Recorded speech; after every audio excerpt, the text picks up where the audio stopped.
Yeah.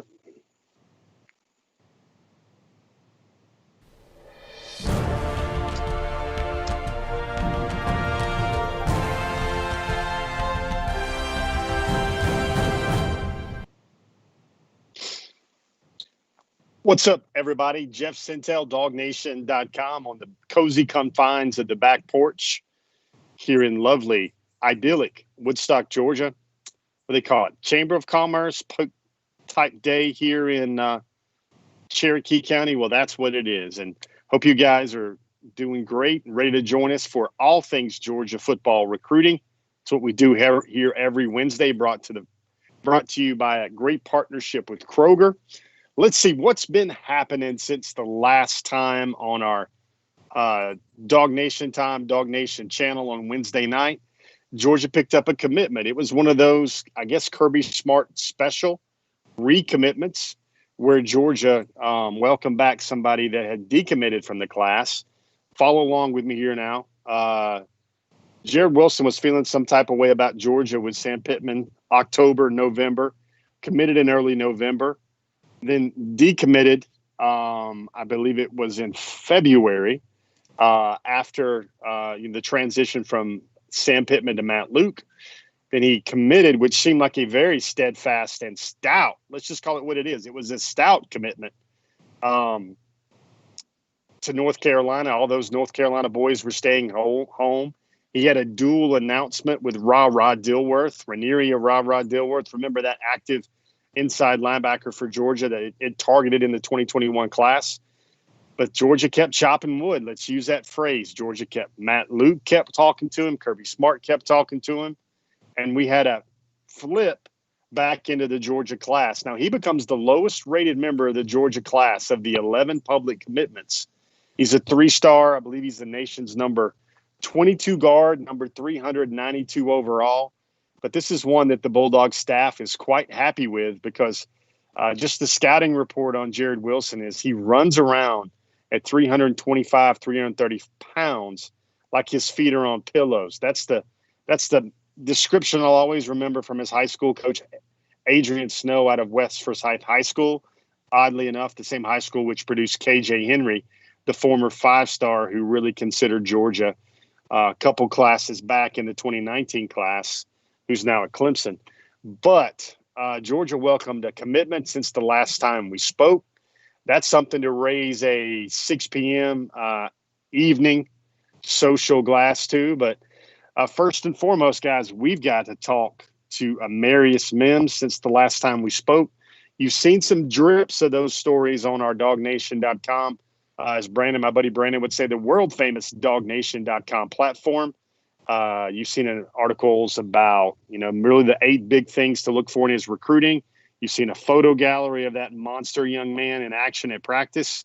You've heard about the relationship with Brock Vandegrift. And guys, we got a lot to get to with Amarius Mims right now. Some seismic things he says right there. Do you look at that CGI right there, that little shake of the table right there? A lot to cover here with Amarius Mims. So much stuff with Amarius Mims. We've got a 6'8" sized update this week with Amarius Mims. You got 2 parts. Let's listen in right now. Dog Nation, one-on-one with Amarius Mims. Here comes part 1 for you right now.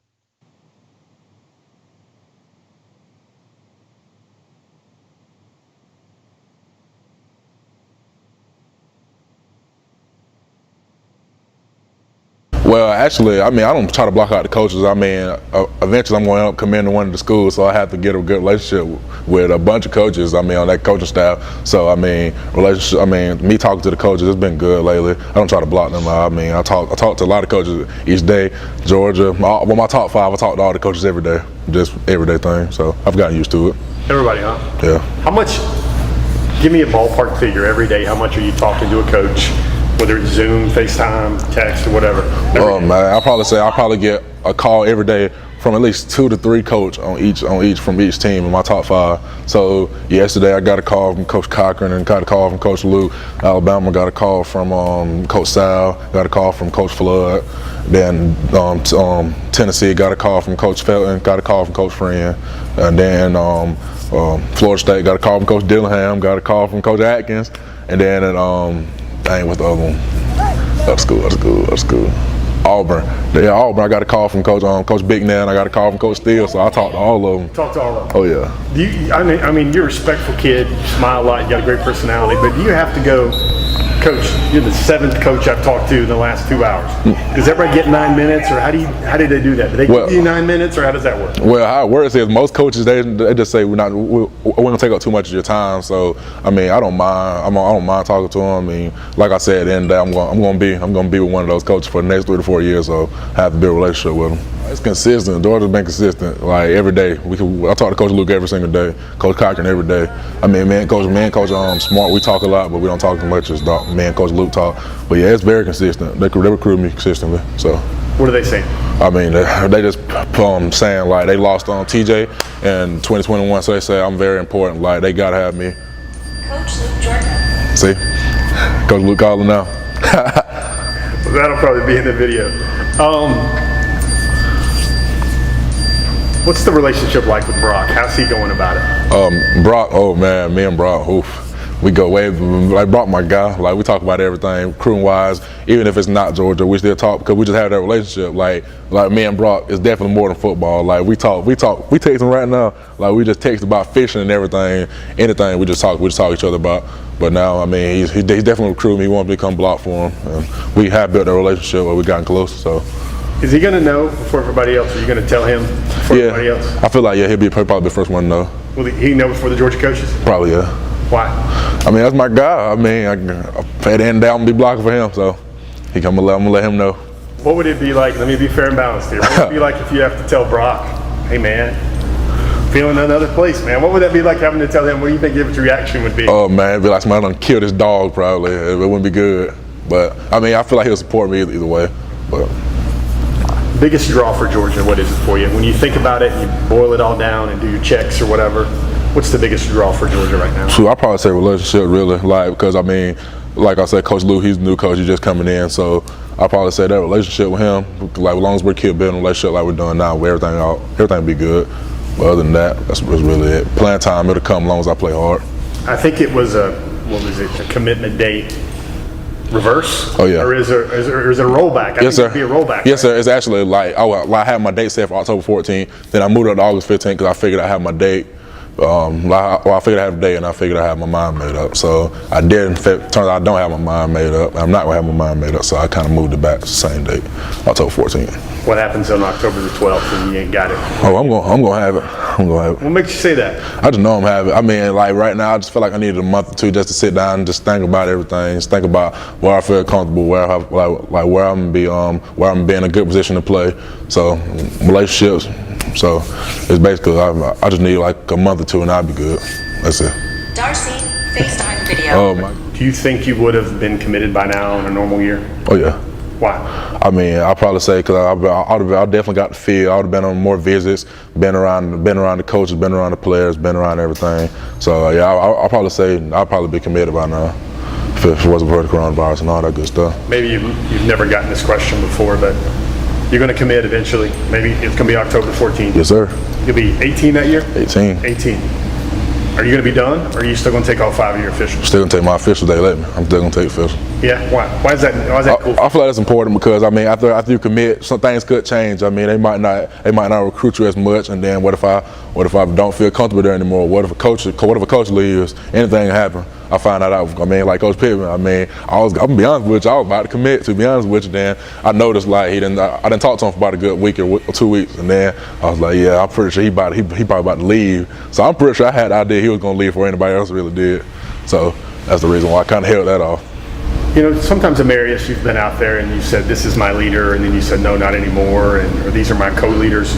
You might want to. You know, I understand the game. You might want to keep it muddy right now because you got a couple of months. But are you at any sort of level where you say it'll probably be these two, it'll be these three, I have this one? What do you feel like sharing about that right there? I mean, right now, as I say, like it's been kind of like lately, it's been like an even playground. I feel like nobody. I don't feel like I have a leader right now. I just feel like I'm just gonna let it play out. Like wherever I feel comfortable, wherever I have better relationships, wherever I know I can go in. If like I said, I don't mind working hard, taking somebody's spot. I mean, that's what it's gonna be. How would you compare how you feel about Georgia and Alabama? Is Alabama a lot like Georgia, but with the trophies or the tradition, or how do you look at that? I'll probably say what you just said. Yeah, probably like that. I mean, Alabama has a history of winning. Georgia they've been on. I mean, they haven't won as much lately, but I feel like they're on the come up with winning.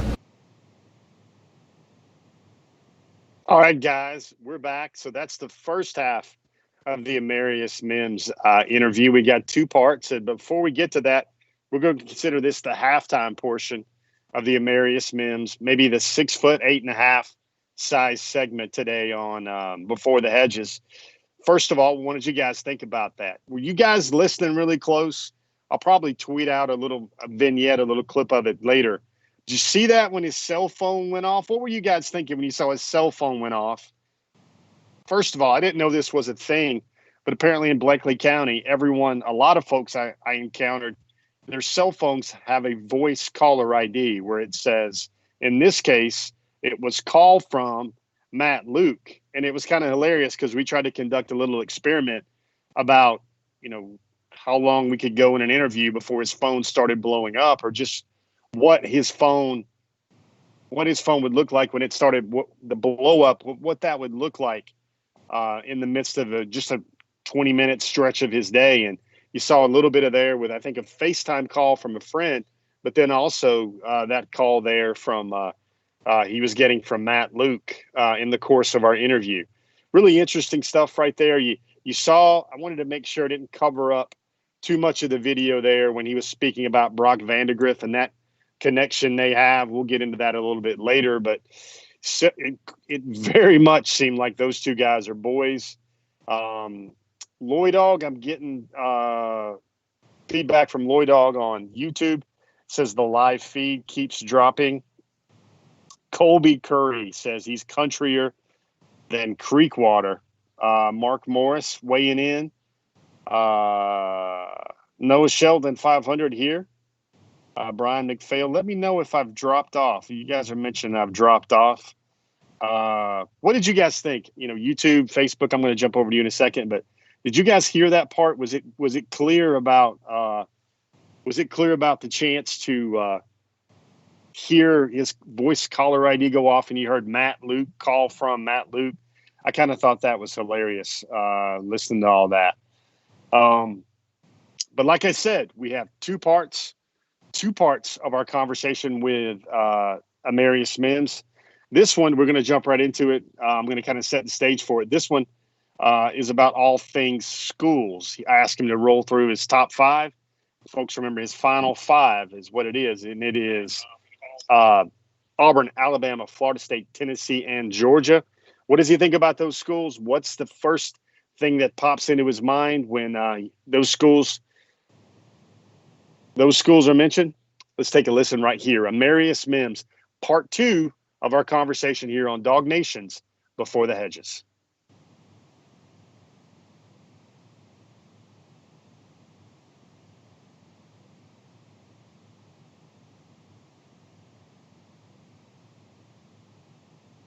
So your top five, your final five, the five.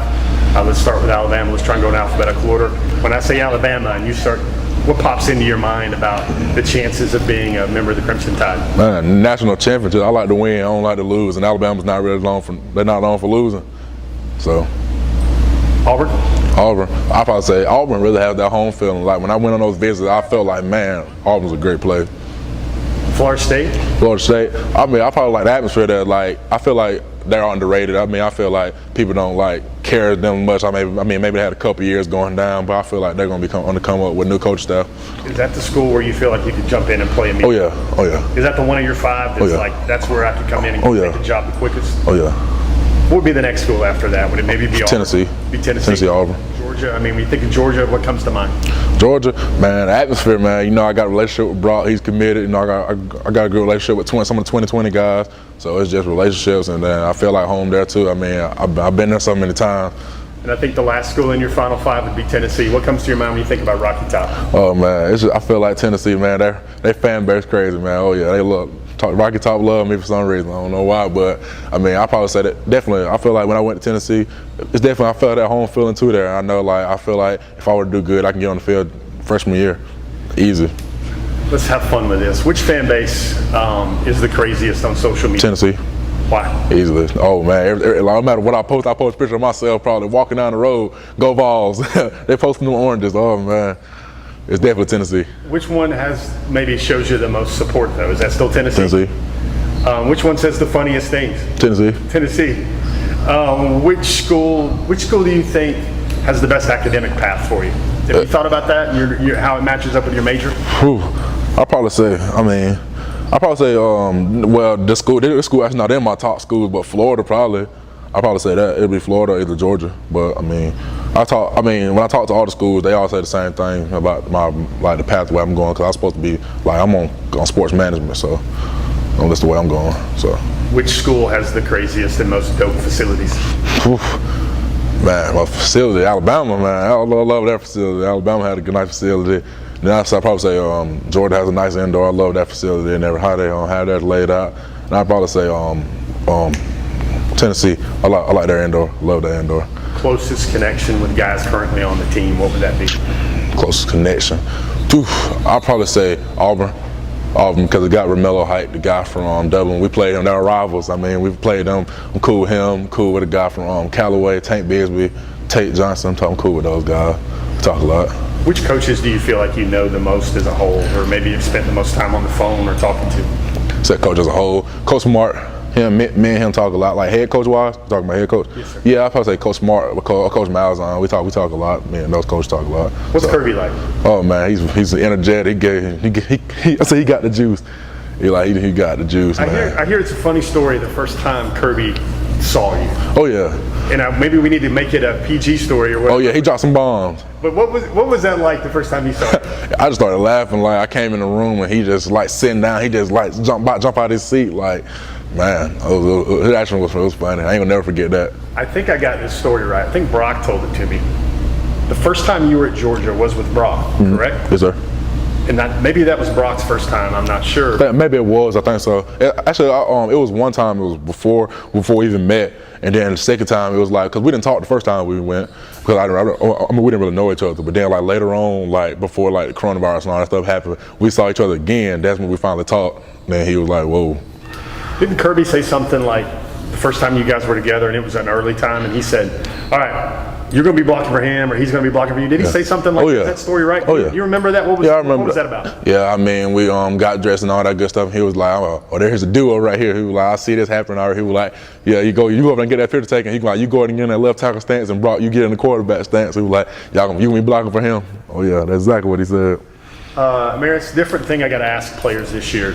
Name, image, and likeness. They're going to do your logos. You might have the chance to earn some endorsement money at school. Is that something that's already registering with you and it's a part of the decision-making process now? What do you think about that? I feel like it'll be an important part. They haven't finished with all the rules and all that good stuff yet, but I feel like that'll be major.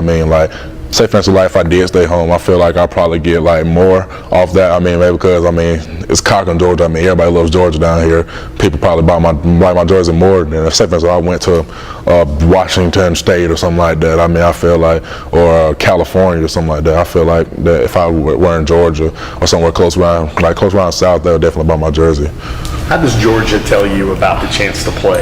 Do they say if you come in, you fit the mold, and if you do X, Y, and Z, you'll have every opportunity? Is that how they break it down to you? Yeah, that's basically how they do it. Basically, you're not guaranteed anything. He was like, one thing he can say, he was like, I'll definitely be repping them. If I'm good, he feel like I'm good enough, I'll be starting off with the twos and all this good stuff. That's what Coach Luke has told me. He was like, I feel like I don't have, he said, I have a mindset for you that you don't come in, you don't be just somebody to hold the bags. He was like, I have a feeling like you can come in, you can actually be you'll be competing with the left tackle spot as soon as you come in. Amarius Mims, thank you for your time. It's been fun. It sounds like this is fun to you. I was coming down here wondering or not, this guy's stressed out, he needs more time, it's hard to be a kid, he can't sleep at night, and it doesn't seem like any of that's going on right now. I'm good. Other than that, I'm good. All right, guys, Amarius Mims. You count both of those segments and you put them together, that was about 12 good minutes with Amarius Mims. I know maybe you have read some of those comments on DogNation.com, but not all of them. Saved a lot of that stuff for our Before the Hedges audience. Still got one other let me call it granddaddy long leg story, kind of what we try to do here about on Dog Nation coming on Amarius Mims. That's where we kind of define him as a young man and as a person, and not just, hey, he's 6'8", he's a 5-star, nation's #2 offensive tackle, yada, yada, yada. I also want you guys to be really well versed about what kind of young people, what kind of character they have, and what kind of dudes they are that are potentially going to go play for the University of Georgia. I think one of the things I made sure that I kind of saved for this audience in this moment was some of Amarius's thoughts about name, image, and likeness. Now, he brought up the jersey. Jersey's not really going to be a big thing, but the thing that is going to be big is, like, for example, the ability to maybe be a local endorsement, for a car dealer, or maybe a tractor shop, maybe other places around in his local community where the fact if you're living in Cochran, Georgia, around a bunch of Bulldog fans, that's what the new legislation that's going through that should be probably decided on by January, February of next year, just exactly what a lot of those rules will be. That's something that Georgia is hitting really hard with Amarius Mims, and it certainly seems like he's listening just by the simple example he threw out there right there about the popularity of his jersey. I thought that was interesting. Hopefully you guys all thought that was interesting too. This is the part of our show where we think, we're right around the median. We've been talking for about 15, 20 minutes now. And it's at that point, like every kind of enterprise in this life, it's time to take a moment, sit back, and thank our sponsor, Kroger. Kroger continues to be a 5-star partner for Dog Nation on Before the Hedges, even when it was Wednesday Night Live, even when that back porch door was squeaking and you heard neighbor dogs, you heard young people playing baseball in the background. Kroger, kind of like my backyard, kind of like my neighborhood, is there for all of our neighborhoods as well, especially during this unique time in our world and in our lives. With that, let's hear a special message from Kroger. We'll get back to the show in just a moment, but first, a quick word from Kroger. Kroger has made shopping for the groceries and household essential items that you need even easier by offering free pickup. Just shop online, choose a pickup time convenient for you, and Kroger will carefully pick out your order and bring it to your vehicle when you arrive. So the next time you're ready to shop at Kroger, take advantage of the free pickup. It's just another way that Kroger is fresh for everyone. All right, guys. Next up, we've got a busy show. We're just going to kind of rip through right now. 3 kind of, which I would call staples or table stakes of every Before the Hedges program. Those would be in order.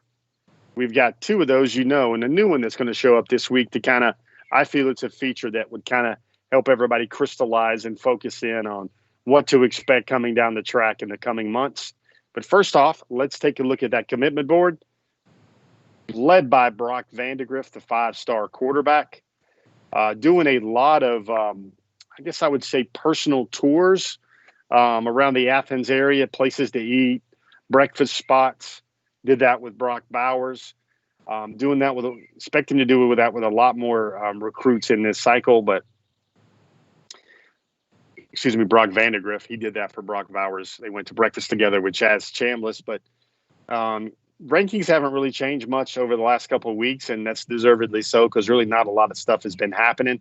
There's been some trickle of camps for younger guys, and then some 2021 guys are showing up in there well. But if you look down the board, Georgia's 2nd highest rated commitment is Micah Morris. Their 3rd highest rated commitment is David Daniel. Not a lot of changes for those guys. It'd be interesting to see when David Daniel's ranking changes to a pure safety. He's still rated as an athlete right there. Going down the list, you got Lavassier Carroll, Dylan Fairchild. Lots of big names in the class. You keep scrolling down the list. On August the 5th, and you see names like Jonathan Jefferson out of Douglas County High School, Elijah Judy, that's another Philadelphia dog, Jamon Dumas Johnson, recently re-rated for a couple of shows now to inside linebacker. He's a top 10 inside backer in the country. Chaz Chambliss, huge fans of Chaz Chambliss and the character, work ethic, integrity, toughness, physicality he's going to bring to the program in Athens. Adonai Mitchell out of Tennessee. Folks, want to keep reminding the unique variance there with Mr. Mitchell. He actually was a senior last year playing high school football in Tennessee, but the Texas native graduated earlier this year, and he's just spending this time right now, this fall, working on his game, working on his grind, working out, polishing up his game for when he would enroll early at Georgia in January of 2021. And the final name you see on there, that's the update for this week, is 3-star OG Jared Wilson, former Georgia commit, former North Carolina commit, now committed back into the class. And I think it was very interesting. We'll get a look at that in a minute about his commitment tweet, how he kind of pointed the finger at himself and just said, yeah, he knows he's done some waffling and some flipping, and it's been really hard, but he asked for a little bit of a break because this recruiting stuff has been hard for him. That is your commitment board for this week. And now let's switch gears. Top targets this week. Got a new top target this week. Let's start at the top of the list with, I guess that would be the Brandon Adams Speak It Into the Universe George Pickens honorary slot. That would be Mason Smith out of Louisiana, the 5-star. Surprising no one, Georgia sent out his official offer on August the 1st. Number 12 is the new guy on the list this week. Look for him to make his commitment very shortly. LSU, Clemson, Auburn, Georgia seems like the teams that are involved there. Kamari Lassiter out of American Christian, that's in Tuscaloosa, Alabama. Thing to remember about Kamari is he's got really good film. If he'd have gotten the chance to be seen and evaluated more during the spring and summer, I think he would have been an easy 4-star. When you're choosing from the likes of schools like LSU, Clemson, Georgia, Auburn, Alabama, that seems decidedly so that you're a little bit more than a 3-star. Kamari Lassiter is actually a Georgia native, so don't everybody get a little, weak in the knee seeing that he's from Tuscaloosa, Alabama. Number 11 is the running back out of Michigan, Donovan Edwards. Really, you hear a lot of Oklahoma, Michigan, Georgia with Donovan Edwards. And if it doesn't wind up Georgia getting the chance with a visit to really make a strong pitch with Donovan Edwards out of Michigan in this class, I'd look for Amari Daniels out of Miami Central in Florida to be another name at the running back position Georgia would look at there. Number 10, Shamar Turner out of Texas. Alabama's in there. Texas A&M is in there. I believe LSU is in there as well. Shamar Turner, look for him. Really things would heat up with him in Georgia once he gets to take a self-visit. That's what we're calling it. And then also an official visit later on. He was thinking about making his decision sometime September, maybe at the earliest. He was thinking about doing it before his senior season. Number 9 is Dejon Nugget Warren. We've written about him. Georgia just made his top 3 over the weekend. He whittled down his top 6 to a top 3 in honor of his mother, Shannon Walker. She has been a very huge and integral part of his life, so much that he called her OG. Very interesting. If you guys saw that Dog Nation story, tell me if you did. He said he likes a lot of things about Georgia. Major Burns is actually being a very big help to the Bulldogs in this recruitment. He said Dejon Nugget Warren said that was probably his strongest relationship on the Georgia roster. Number 8, Nyland Green. Seen some of those cool edits pop up. Very good edit game. First of all, give credit where credit is due. Georgia's got some really turn-up edits in their graphic design department. The department, you saw all the edits for the offer letters, but Georgia's been sending out some really cool stuff lately on Nyland Green and others. Number 7 is Terrion Arnold out of John Paul II Catholic in Tallahassee, Florida. Look for that Dog Nation story. Still got to get that up on the website. Been really busy with a lot of things at Amarius Mims, but when you guys get the whole scope of the conversation there with Terrion Arnold.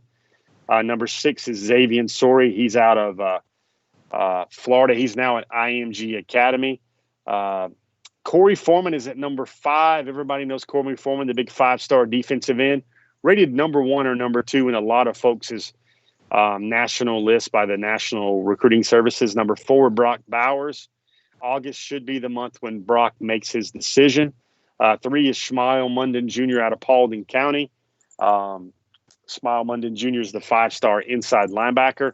Number 2, Tyrion Ingram Dawkins. Now, one of the things I want to just kind of dial in some clarity here or there is I think Tyrion Ingram Dawkins is basically at the number 2 spot. because it is a contested recruitment. Don't get me wrong. I think South Carolina, I think Tennessee, I think Georgia might be the teams to really reckon with right there, the major contenders there. But I think really because of need after the loss of Marlon Dean, and Georgia still, look what's going to happen with Jordan Davis. He has a chance to be an early NFL draft pick after the 2020 season. I think a big defensive tackle, a 5-star-ish defensive tackle like Travon Walker, like Jalen Carter, two guys that I expect to play a ton, probably end up being first-teamers on the Georgia line, maybe by the end of the season, but definitely next season. Need to keep replenishing it with some All-American 5-star level talent. That's what I think Tyrion Ingram Dawkins is out of Gaffney, South Carolina. And number one, this has basically been the Amarius Mims show so far today. The number one biggest remaining target for Georgia, perhaps literally and figuratively. Did you guys see all that video we had of practice video there of Amarius Mims practicing?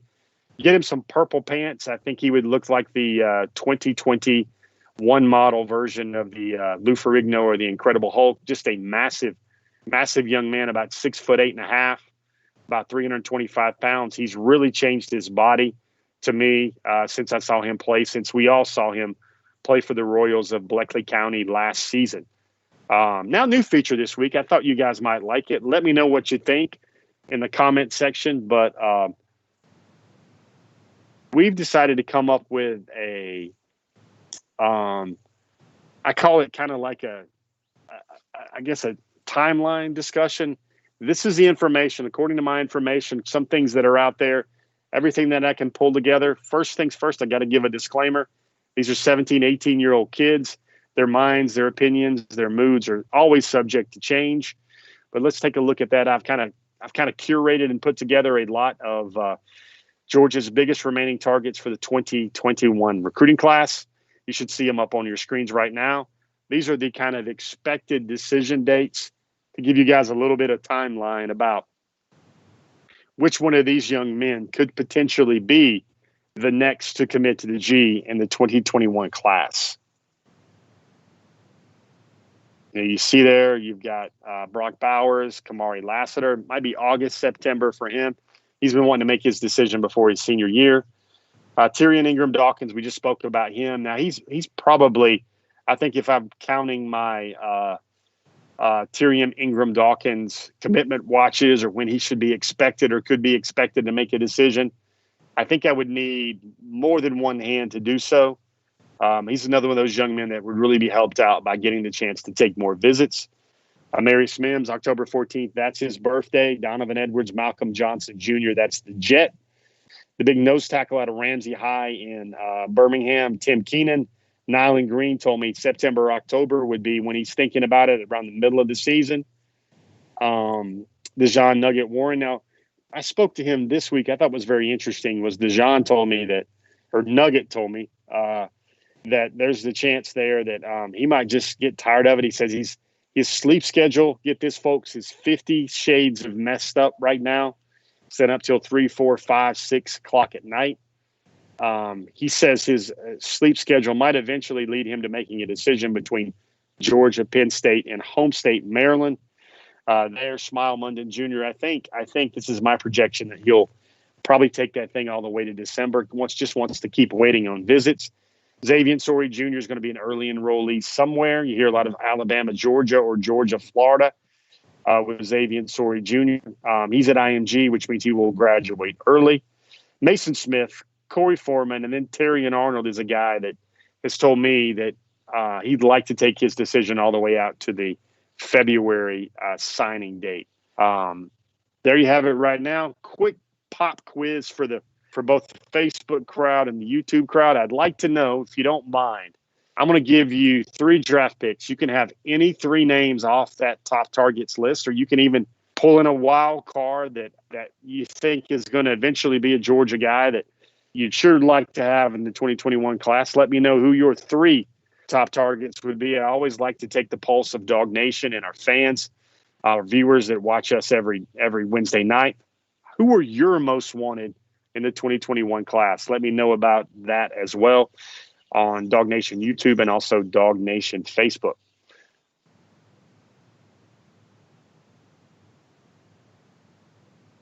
Let me know, YouTube, how's everything going with your signals? Have you guys been dropping in and out?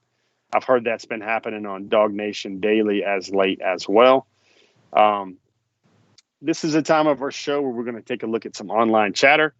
I want to direct you to a bunch of tweets, some things that caught my eye.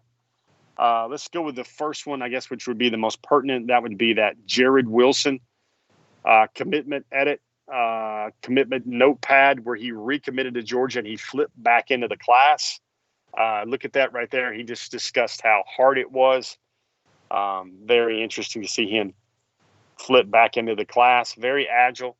Would play guard or center for Georgia going forward. Let's look at the next one right here that caught my eye. This is from Lavassier Carroll. You see him right there with the edit from the Georgia graphics department. That's Xavier Sori, and that's Terrion Arnold in the middle, and there's Lavassier Carroll right there. Those guys would be Florida commitments and maybe even eventual Florida signees to Georgia in the 2021 class. Terrion Arnold, we spent a good time of our show last week chopping up just what type of player he is and what he means to the Georgia class. And also we had some sound from Terrion Arnold as well about what he feels about Georgia and how Georgia is currently recruiting him. Another one on our list for our online chatter to pull up is let's look at this one from Brock Vandegrift, and this was in response to the story that we wrote earlier this week on Dog Nation about the relationship between Amarius Mims and Brock Vandegrift. It was to the point that Amarius told us that you guys saw it in one of our earlier segments in our conversation with Amarius, that he says Vandegrift would be the first one to know. He says Vandegrift, he told us, as you guys just heard earlier in the program, that Vandegrift will know his final decision, his final college decision before any coach or recruiter. And then Brock's response there with this familiar surf wave type emoji on his Twitter account was "That's love, brother." #GoDogs. Those guys are not just fishing buddies. They take selfies together. If you had a broken down truck, you would almost have what I would call maybe one of the perfect country western songs when it comes to the relationship between those two boys right there. Another tweet I want to take you to is, and let me help you get this one right here. Recent 2022 offer out of Brookwood High School. He moved back from IMG Academy. That is Sam Bakay. You see that M-Bakay there, and you wonder, yes, that's correct. It is silent. The M is silent. His family's actually from Cameroon. There'll be a DogNation.com story coming up soon on Sam and what that offer meant to him. But 6'3", about 190, 95 pounds. Clearly has 4.5 speed to me, at least, is what it looks like. He's just transferred back in to the state of Georgia after being at IMG Academy. He moves back. He spent his first 2 seasons of high school football at North Cobb Christian. He came back due to all the concerns with family-related concerns, just wanting to be closer to home with everything going on right now during the global pandemic. The last tweet I want to show you guys, and this is a disclaimer, is about a young man who goes to Johns Creek High School in Gwinnett County, and touched, floored, moved, prayerful, whatever you want to describe it. That's what the Justin Hunter story is for me right now. If you haven't seen it, I would encourage you guys to take a look at this tweet. Justin Hunter lost both of his parents on basically back-to-back days. They were diagnosed with the coronavirus. The next week they were gone.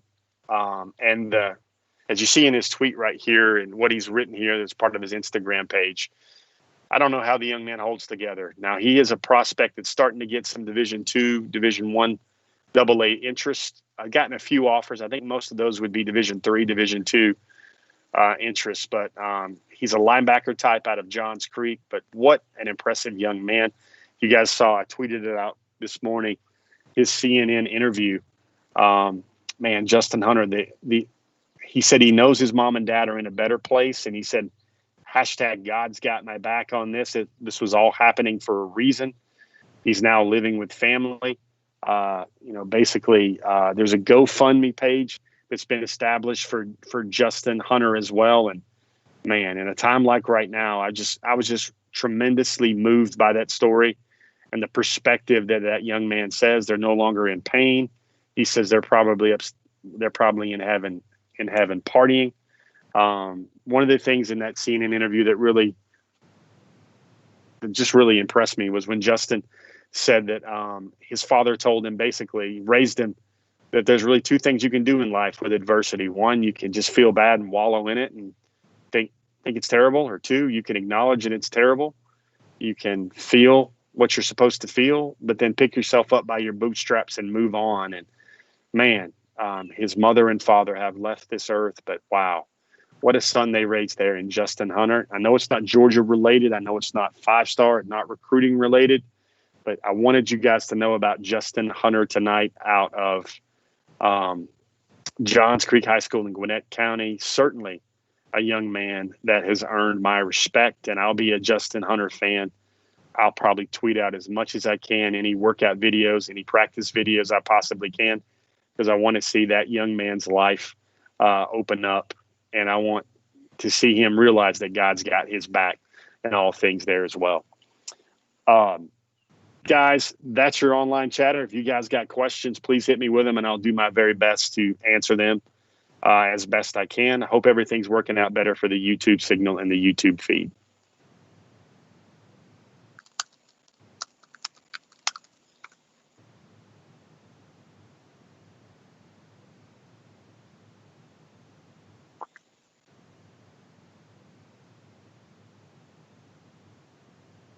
Let me see. And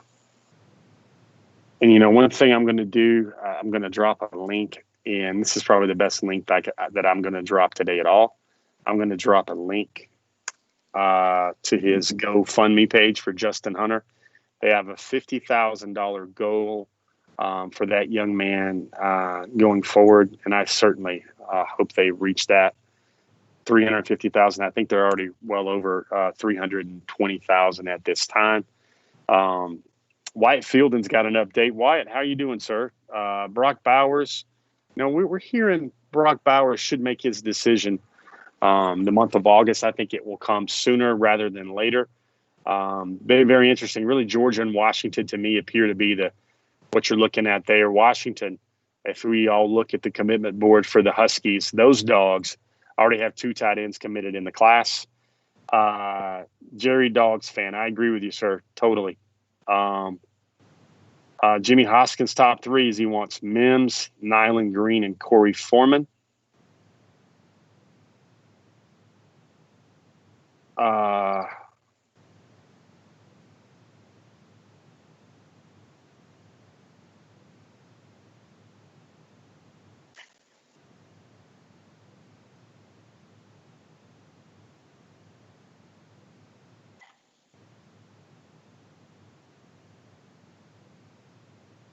Checking out YouTube. Let me see what's going on Facebook.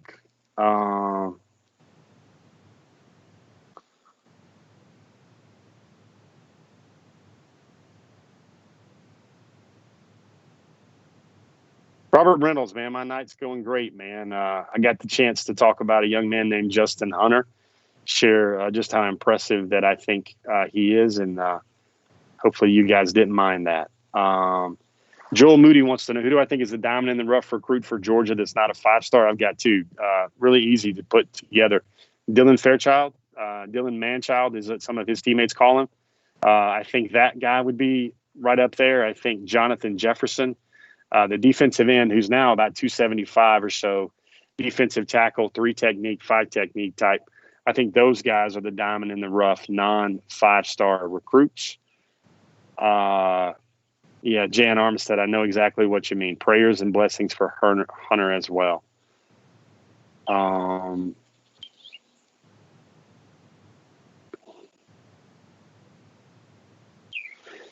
Sheldon makes a point that the Georgia staff should offer Justin Hunter a scholarship. Would be a great preferred walk-on.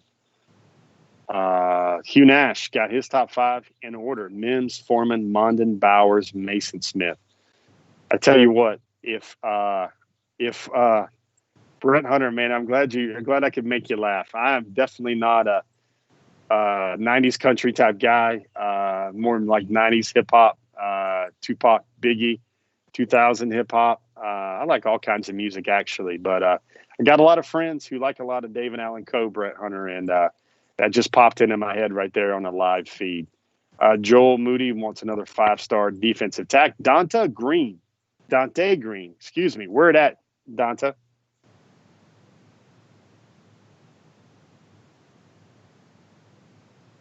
Going through the feed here. I hope you guys got to see that list I put together of kind of expected decision dates for a lot of these guys. Brett Hunter says he would like top 3. Wow. Bowers, Mims, and Foreman. Man, Brett Hunter definitely wants a very high estimation for the skills of Brock Bowers for sure. Guys, anything else on your mind? Anything else going on? I want to make sure that I can catch a lot of your questions and concerns. Hope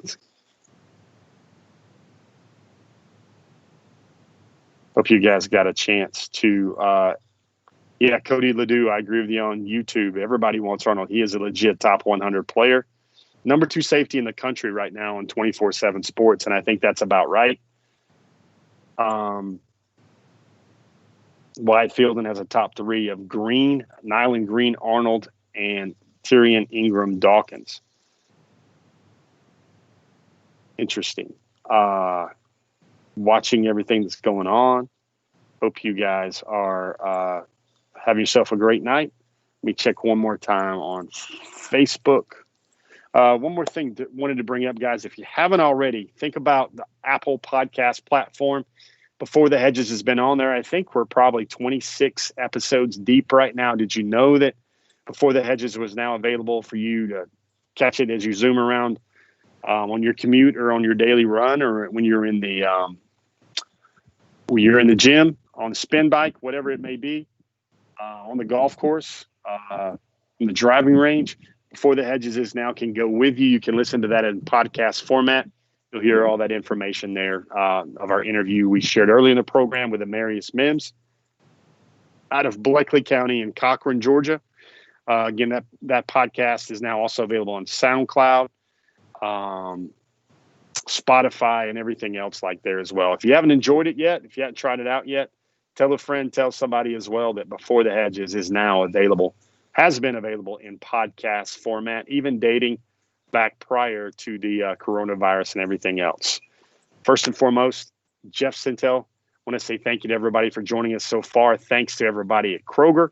If memory serves, there will be another Cover 4 live tomorrow with Connor Riley, Brandon Adams, Mike Griffith, and that Sintel kid as well, talking all things Georgia football. Have you guys heard about our Inside the Huddle, which shows up? The first one had some great response. It's kind of like an insider-only intimate chat where you guys can hang out with some of the Dog Nation staff, get your questions answered, and hear some real kind of like water cooler or tailgate level discussion on all things Georgia football.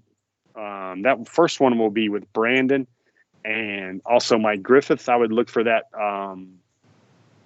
endeavor to populate, and there'll be some recruiting chats along the way as well where you guys can talk, we can hang out, maybe we can enjoy a beverage together and talk about all things Georgia football recruiting. And there you go. Might need to keep your eyes on the pages of the world famous dognation.com for some more updates about future events like that. Guys, it's been fun. We've dashed through a lot of topics. I think we had the longest interview in the history of Before the Hedges. That was a 12-minute and 20-second interview with Amarius Mims, and it's quite fitting because that's the biggest prospect we've talked to and charted for the Georgia Bulldogs. And that he is in the 2021 recruiting cycle. For everybody at dognation.com, from Michael Carvel, punching the buttons with our feeds on Dog Nation YouTube and Dog Nation Facebook. From all of us to all of you, have yourself a great Wednesday night. Enjoy it. things could be worse, guys. You could be moving, and I know some people that are actually moving this week. And be thankful. We got lots of things to be thankful for. At least you're not doing that. We'll talk to you later. Check out dognation.com. Check out the Dog Nation forum, and we'll see you later on the pages of dognation.com.